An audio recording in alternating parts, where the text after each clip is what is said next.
প্রিয় দর্শক, প্রীতি এবং শুভেচ্ছা নিন। সাজ্জাদ কাদির এই মুহূর্তে আপনাদের সামনে কথা বলতে এসেছি। ভারতে ট্রাম্পের লোক সফর করছেন, বাংলাদেশে বাইডেনের লোক। এই প্রসঙ্গটি নিয়ে কথা বলবো। আপনারা ইতিমধ্যেই জানেন যে তুলসী গেবার্ড, মার্কিন যুক্তরাষ্ট্রের নিরাপত্তা প্রধান, গোয়েন্দা প্রধান তুলসী গেবার্ড ভারতের 2.5 দিন সফর শেষে ভারত ত্যাগ করেছেন। এবং একই সাথে আপনি লক্ষ্য করছেন যে গতকালকে বাংলাদেশে একজন মার্কিন সিনেটর সফরে এসেছেন। তিনি জো বাইডেনের ডেমোক্রেটিক পার্টির সিনেটর গ্যারি পিটার্স। তিনি গতকালকে দিনের প্রথমার্ধে সেনাপ্রধান জেনারেল ওয়াকারুজ্জামানের সাথে সাক্ষাৎ করেছেন এবং দিনের দ্বিতীয়ার্ধে বিকেল সন্ধ্যা নাগাদ প্রধান উপদেষ্টা মোহাম্মদ ইউনূসের সাথে সাক্ষাৎ করেছেন। ভারতে ট্রাম্প প্রশাসন প্রতিনিয়ত আসছে।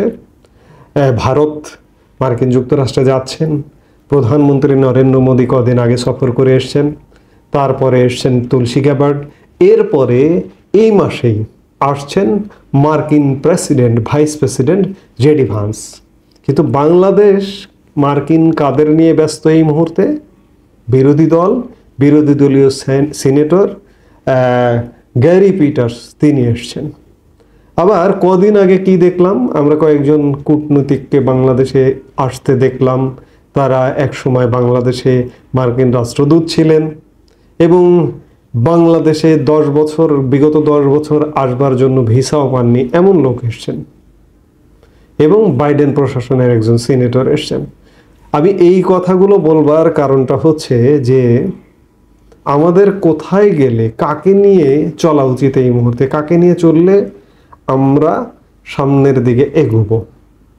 নিশ্চয়ই এই মুহূর্তে ট্রাম্প প্রশাসনের গুরুত্বপূর্ণ মানুষজনের সঙ্গে আমাদের সখ্যতা দরকার। আমরা কি সেই সখ্যতায় আছি? কিংবা আমরা সেই সখ্যতা করবার সক্ষমতায় কি আছি?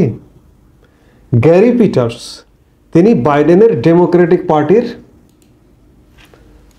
একজন সিনেটর। মার্কিন সিনেটর মানে তিনি অবশ্যই গুরুত্বপূর্ণ, কিন্তু আমার তো দরকার রিপাবলিকান পার্টির সিনেটর।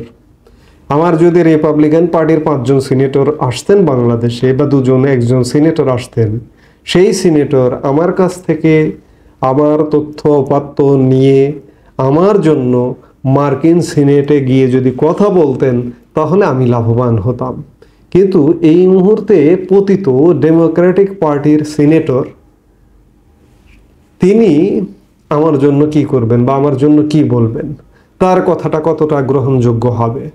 অর্থাৎ আমরা একটু ব্যাকফুটে আছি মার্কিন যুক্তরাষ্ট্রের সাথে পররাষ্ট্র নীতির ক্ষেত্রে।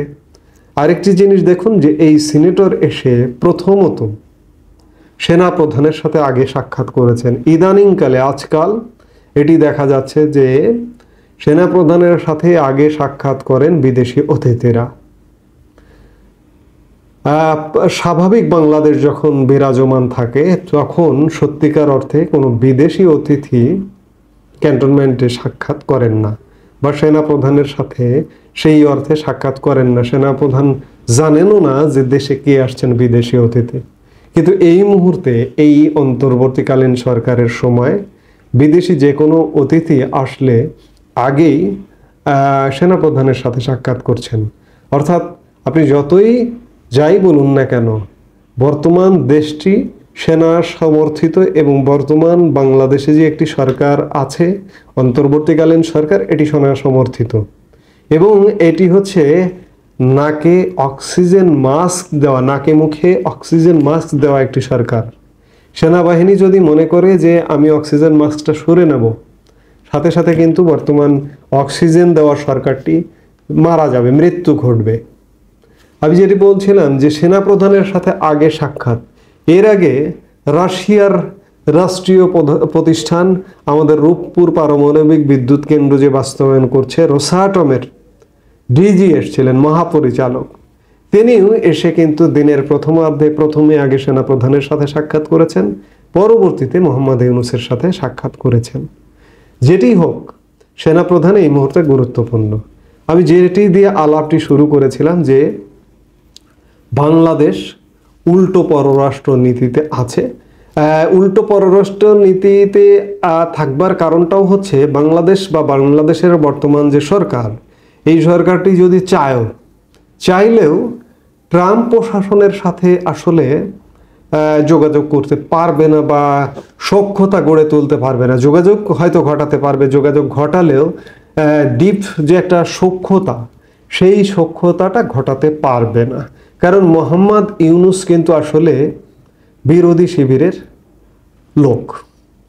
বিরোধী শিবির কীভাবে? যে ডেমোক্রেটিক ক্লিনটন, আপনারা জানেন ক্লিনটনের সাথে সখ্যতা, ডেমোক্রেটিক হিলারি ক্লিনটনের সাথে সখ্যতা। 2016 সালের যে নির্বাচনটি হয়েছিল মার্কিন যুক্তরাষ্ট্রের, সেই নির্বাচনটিতেই ডেমোক্র্যাট হিলারি ক্লিনটনের পক্ষে মোহাম্মদ ইউনূস কাজ করেছেন, ফান্ড দিয়েছেন ইত্যাদি নানা কারণে আসলে মোহাম্মদ ইউনূস ডেমোক্র্যাটপন্থী। সেই জায়গা থেকে ডেমোক্র্যাটরা আসবে কিংবা বয়োবৃদ্ধ কূটনীতিকরা আসবে, এটি স্বাভাবিক। ট্রাম্প প্রশাসনের সাথে আমরা মনে হয় না মোহাম্মদ ইউনূসের কোনো সখ্যতা দেখতে পারবো। তার আগেই মোহাম্মদ ইউনূসের হয়তো বিদায় ঘণ্টা বেজে যাবে বা বিদায় ঘটবে। তো সেই জায়গা থেকে আমি যেটি বলছিলাম যে বাংলাদেশ বা বাংলাদেশের বর্তমান অন্তর্বর্তীকালীন সরকার অনেকটাই ব্যাকফুটে এবং উল্টো পররাষ্ট্র নীতিতে চলছে। আবার আরেকটি বিষয় যে একজন অতিথি এসছেন, কেন এসছেন তিনি? বিরোধী দলীয় সিনেটর কেন এসছেন? কারণটা কি? কথিত আছে যে মোহাম্মদ ইউনূসের সরকার বাইডেন প্রশাসন সমর্থিত এবং বাইডেন প্রশাসনের ষড়যন্ত্রের ফসল মোহাম্মদ ইউনূসের সরকার, সেগুলো কি যাচাই বাছাই করতে এসছেন? বাইডেন প্রশাসনের একজন বাইডেনের রাজনৈতিক দল ডেমোক্রেটিক পার্টির একজন সিনেটর, সেটিও হতে পারে।